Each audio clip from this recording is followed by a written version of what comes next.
What's happening, everybody? Welcome back to Patriot Specialized. It's Monday morning. Well, I guess it's afternoon now. It's Monday. We're starting a new week. My if you guys watched my video last week and I talked about time management, it appears that I'm failing yet again. I told you on that video that I was taking a hit last week in order to try to get this, that I had been on this cycle where I wasn't making any money on Monday, and I had taken a hit last week to try and get that schedule back on track. And I sort of inadvertently, this is the way it goes, inadvertently did this to myself again. I'm currently in line at the Blue Beacon. There's a bunch of trucks in front of me. It's a pretty nice day, so I kind of expected this, but I'm not in a big hurry today, so no big deal. I can wait in the line today.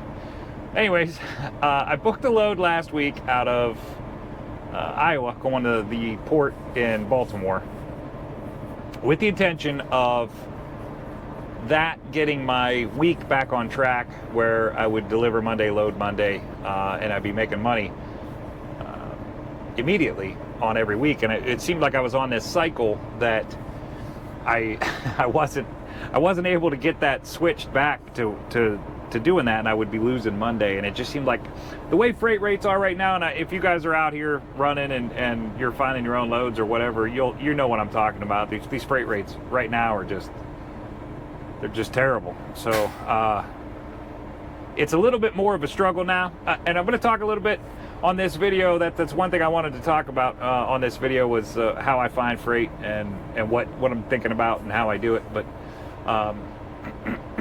I took this load last week to get myself back on cycle, and I picked it up on Thursday, and I was like, all right, I'm just going to take it home, and I'll deliver it on Monday, and then I'll reload on Monday, and then we'll get this all back on track. Yeah, that's what I thought I was doing, and it was a great plan.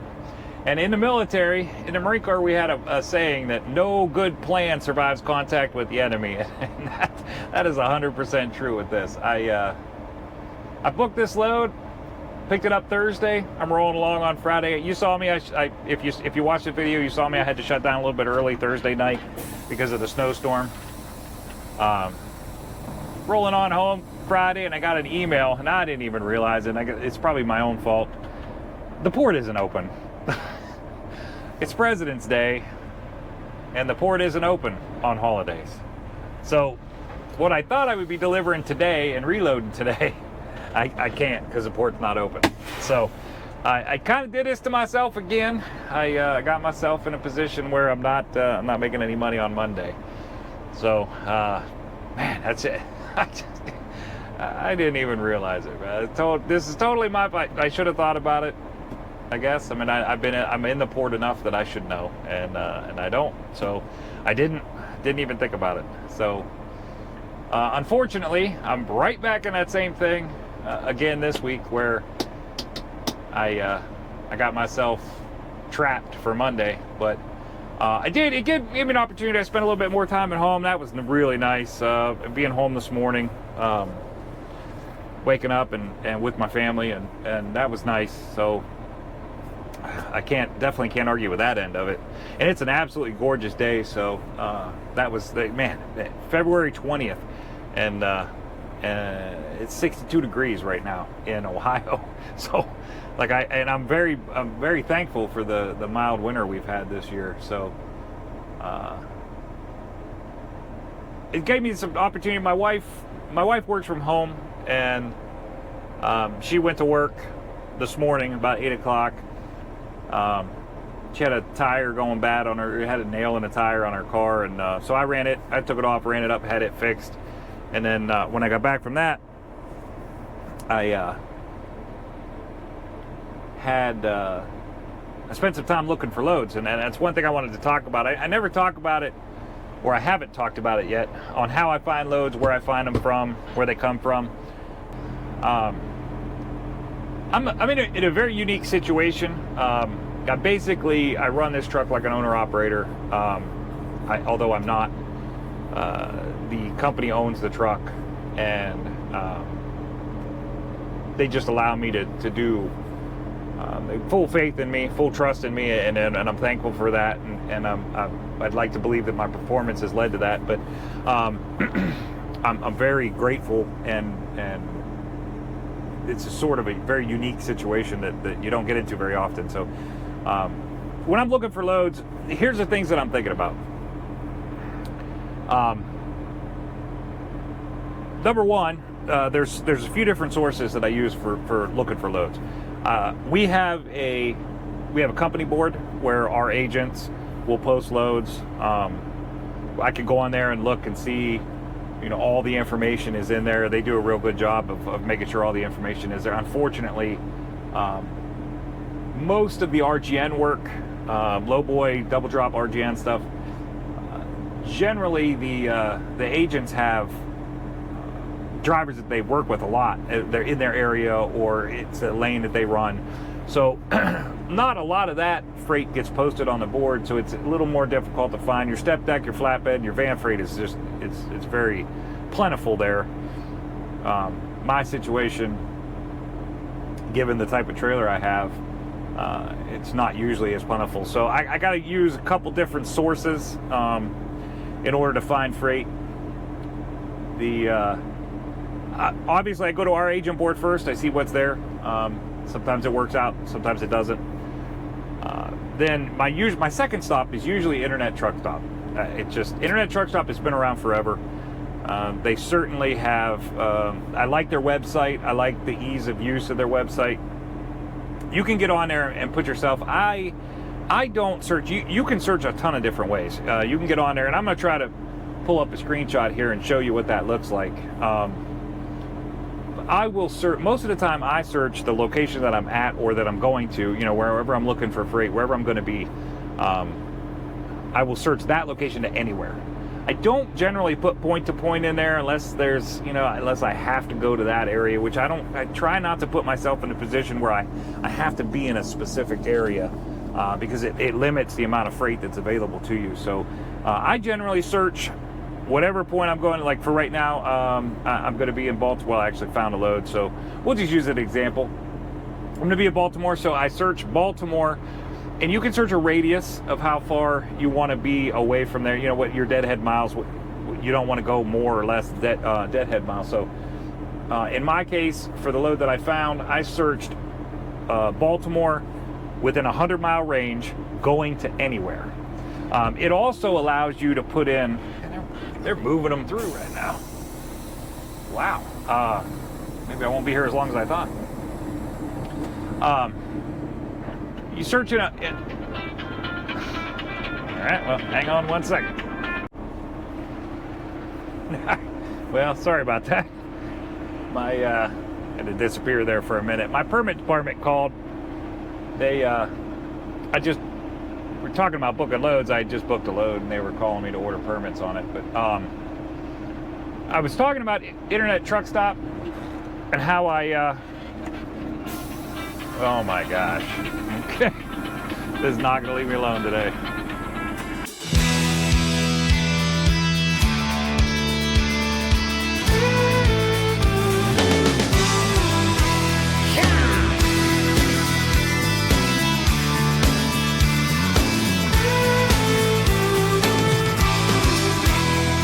Right across these plains and prairies, Rocky Mountain highs, fade off into the distance like ghost riders in the sky. Black smoke and white line, steel horses side by side. It's more than just a living, y'all. Hell, it's our way of life. We're the last of the cowboys, the giddy-up gone boys. 18 wheels on the concrete, it's a slow and dying breed, rolling like Jesse James, a modern day outlaw game. If you're out here riding with me, come on back and make some noise. We're the the last of the cowboys.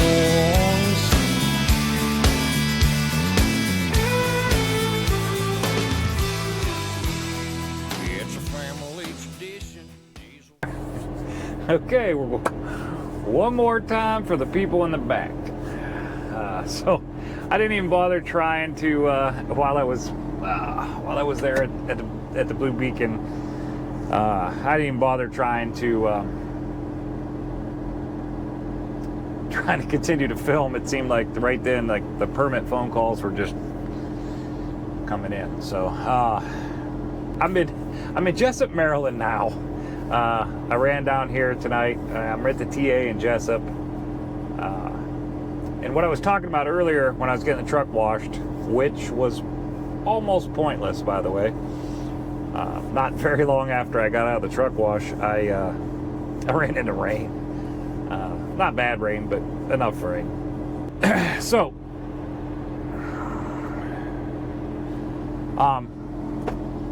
what I was talking about is how you search on Internet Truck Stop.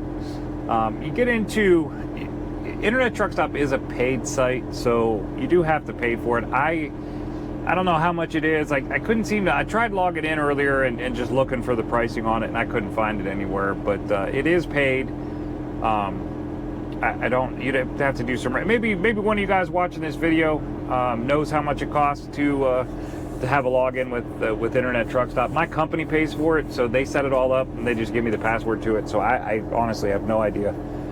So if somebody knows that's watching this video, put a comment down below on what it costs to have an account with Internet Truck Stop. Well, anyways, I'm gonna put what I'm looking at up on the screen here while I'm talking about it. The very top page, the very top of the search is equipment. If you touch that right side arrow, it'll list every single type of equipment out there, and you just select which piece of equipment you want,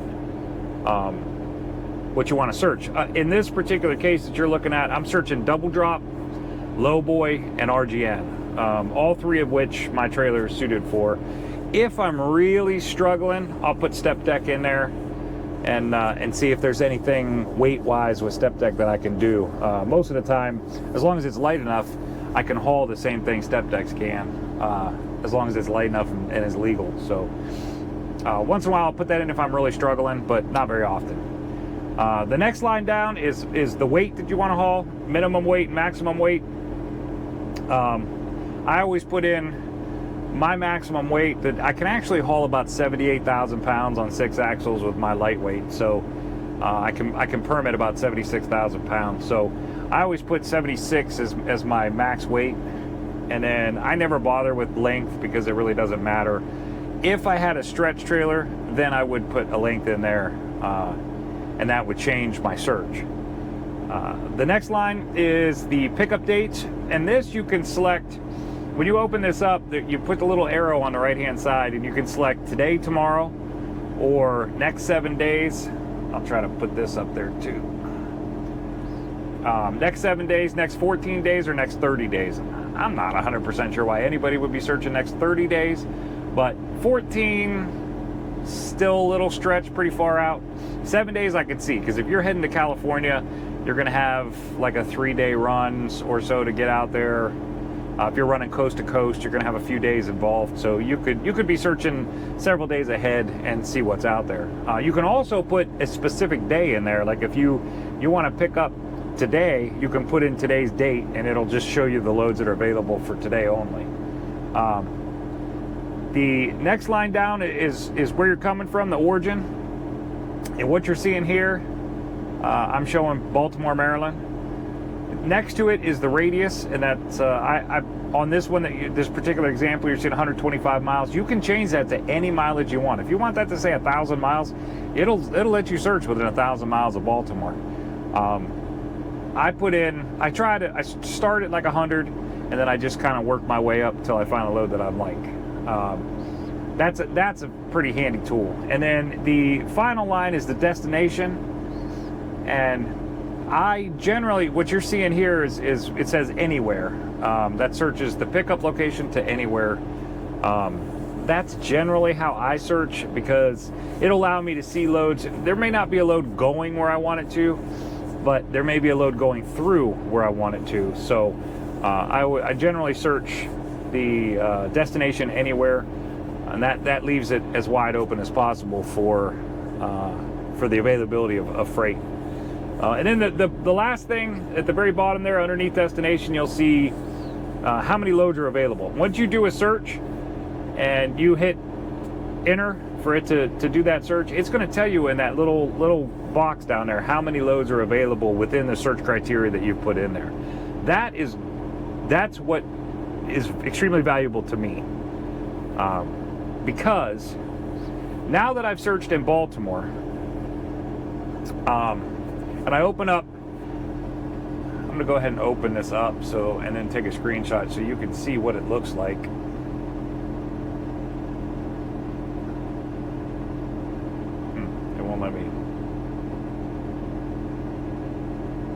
won't let me make it any bigger, but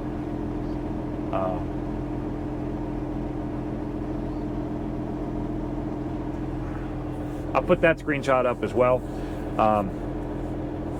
That shows the trailer type, pickup destination, and then it gives you all the information you need to know. I can't really get it to do it on this small screen on my phone with what I'm screenshotting, but the rate that they're paying will be on the left-hand column. Rate per mile is also there. That's nice to know. Pickup dates, that's critically important. Then it gives you the company that's got it listed, and that really, it makes a little bit of a difference, but not a whole lot. Trailer type, origin city, destination city, total miles of the trip, it tells you that, the weight of the load, and then the length of the load is also in there. It also gives you how many miles it is deadhead to get to where you're going. I use that a lot. Like I want to know how far it is away from where I'm at, so I know if I'm going to be able to get to it or not. So, assuming that, looking at this particular situation and this screenshot that you're seeing right here, that is assuming that, let's say we found a load. In my example, I found a load from Baltimore to, I'm not even sure how you, Ripon, Wisconsin. So the very next step for me, I saw a load that I was interested in. You can open up that load, you click on it, it opens up and gives you a little bit more detailed information. It'll tell you dimensions of the load. It'll tell you, well, if whoever listed it put it in there, it'll show you dimensions of the load. That's something you want to know. Changes things quite a bit. Weight of the load, what the load is. Sometimes they'll put down in the comments. Most of the time they put down in the comments what the load is. If it's a tractor or a bulldozer or whatever, it'll put it in there. If there's any other, if it's got to be tarped, it'll be in there. If there's any other information that they think you need to know, and they took the time to put it in there, that's where it'll be in the remarks when you open up the load and see what it looks like. Now, if you're interested in that load, one of the things I very much like about Internet Truck Stop is if you're interested in the load, once you open it up on that screen, then all you have to do is single click the telephone number that's listed on the ad, and it'll automatically call that company. So that's really nice. Like it's a one-click thing. You just click and it'll call them, and then you can talk to them then about the load and decide whether you want to do it or not. In my case, I took a load from Baltimore to Wisconsin. Immediately before I even called them, before I even was sure I was 100% interested in that load, I immediately did another search. I changed my search and put in that destination city in Wisconsin to see how many loads popped up. This is where that little box at the bottom, I said it's important to me. This is where that's important to me.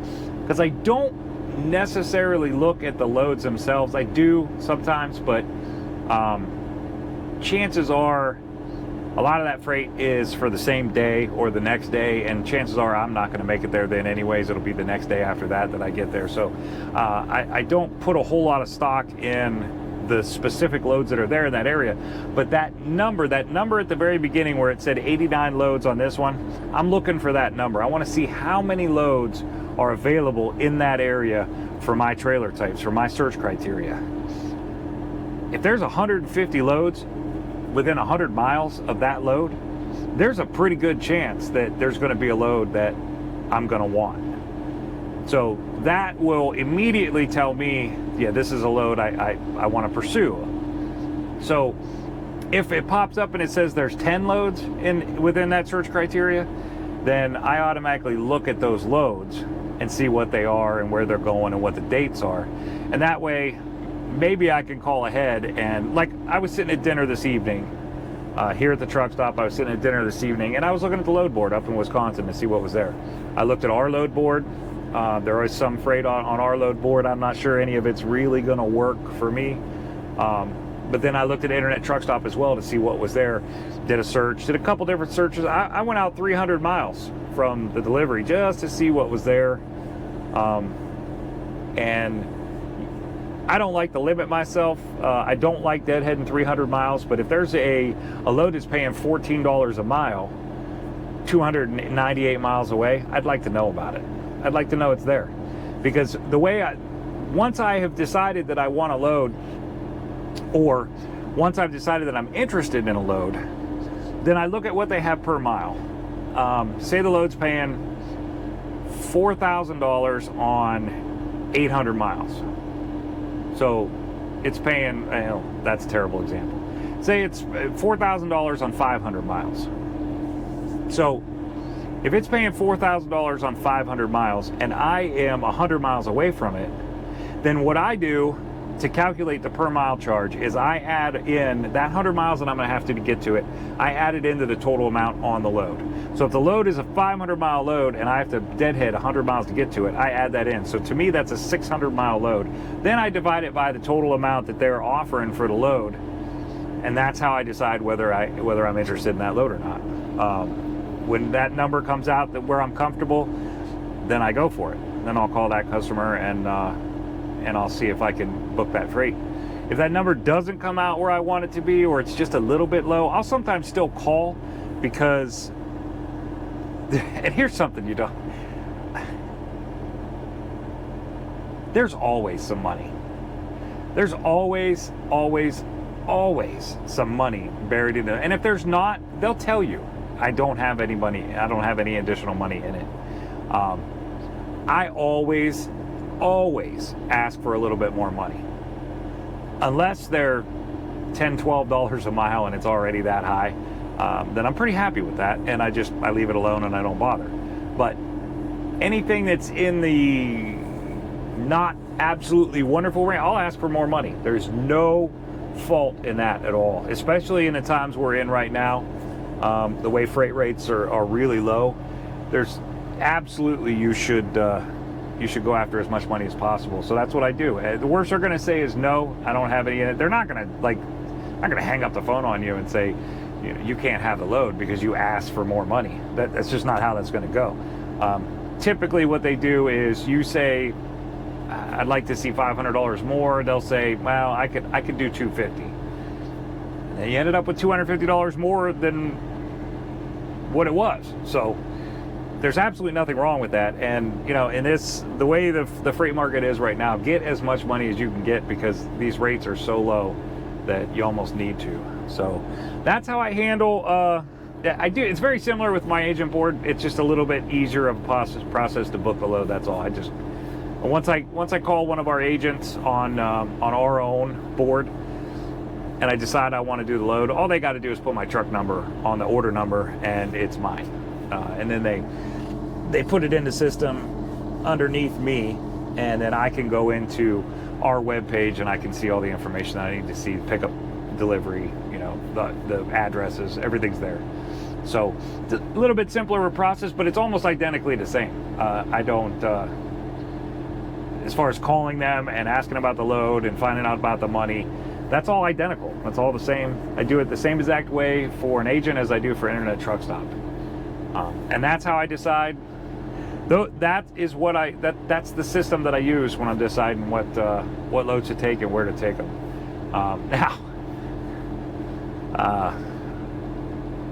Freight being the way it is right now, it used to be that you could almost take it to the bank. I could wait till 2 hours before I was empty and pull that up and be able to find a load.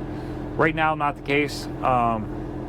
Freight is a little less plentiful, we'll call it. But I try to book out as far as I can. Like, I already know I'm going to be in Wisconsin. What I didn't know about Wisconsin when I took this load is there's a snowstorm coming. Some big snowstorm that's supposed to be pretty nasty that they're saying is, I don't know, possibly a foot of snow up there. I'm hoping that, they said there's 2 waves to this storm, one coming in on Tuesday evening and then one coming in on Thursday. So I'm hoping that I'm going to get lucky and I'm going to sneak right in between them and I'll be able to get in there, get delivered, load something and get out before the snow gets bad on Thursday. So we'll see what happens. The way my luck is lately, I don't I don't know. I don't know if that's going to work or not, but it doesn't seem to work out for me that way lately. But we're going to give it a shot. That's kind of the way it looks.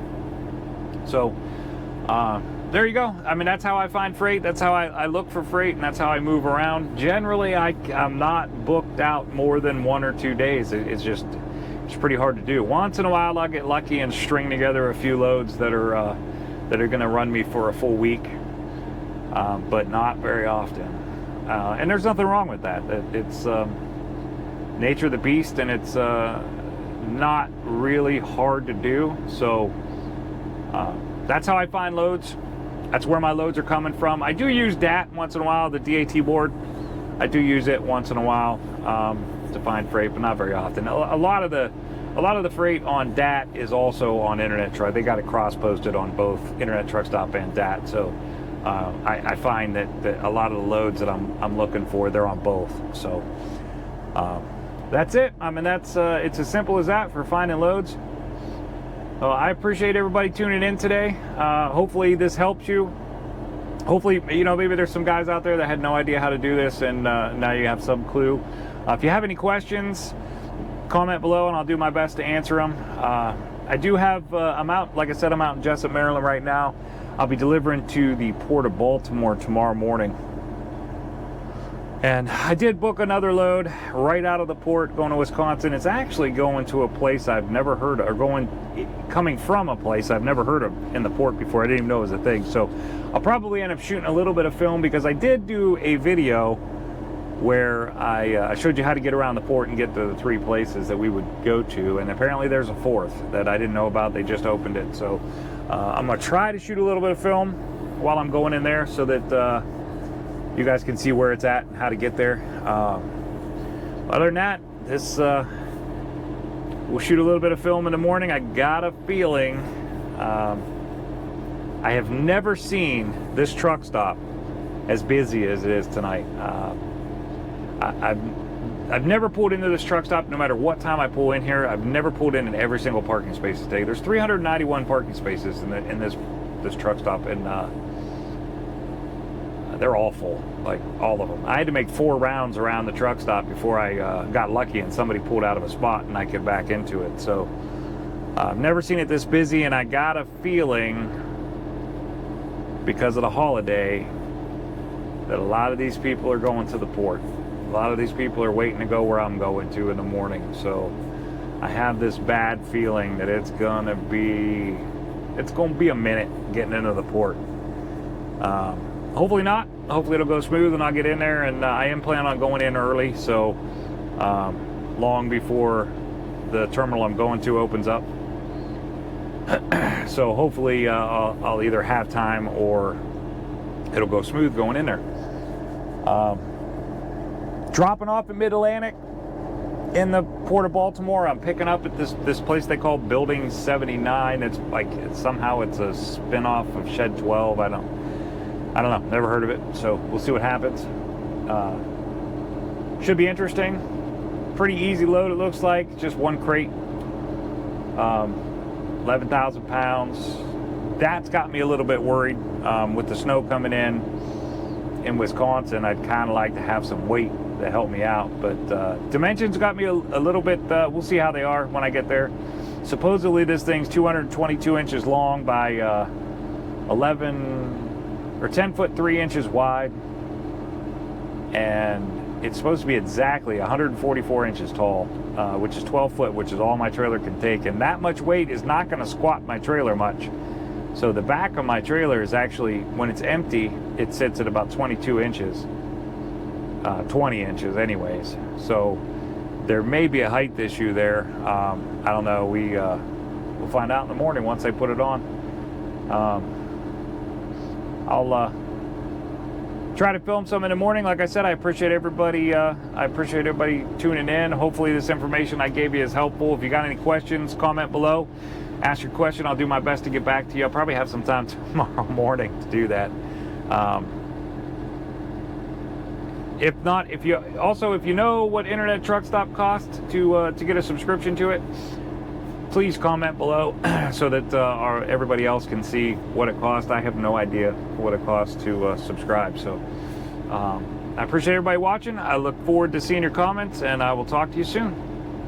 Hope everyone has a great night.